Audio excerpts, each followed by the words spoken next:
আপনি এখন মারা গেলে মানুষ আপনার মোবাইলে চেক করে দেখবে এটাতে গান আছে, সিনেমা আছে। গান সিনেমা মোবাইল থেকে ডিলিট করে দেন, তওবা করেন। পৃথিবী সাক্ষী হয়ে যাবে যে ছেলেটা মারা গেছে, ওর মোবাইলে তো সিনেমা আছে, ওর মোবাইলে নাটক আছে। মানুষ সাক্ষী হয়ে যাবে আপনার গুনাহের।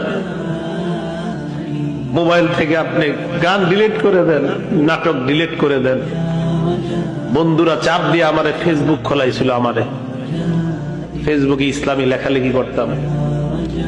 কিছুদিন পর বুঝতে পারলাম এখানে সময়ের লেখালেখি যদিও আমি করি, মানসিক যুদ্ধে লিপ্ত হইতে হয় ফেসবুকে। মানুষ পক্ষে লেখে, বিপক্ষে লেখে। পার্মানেন্টলি আমি ডিলিট করে দিছি, আমার কোনো ফেসবুক নাই। আমার জীবন কি চলে না বলেন? চলে, আগের চেয়ে ভালো চলতেছে।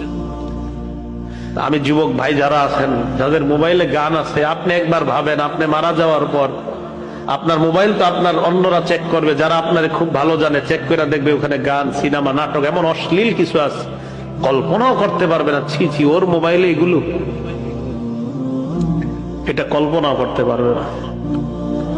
আবু ওয়াইল মাথাটা নিচের দিকে দিয়ে বলে যে গান অন্তরে মুনাফিকি সৃষ্টি করে, গান নেফাক সৃষ্টি করে।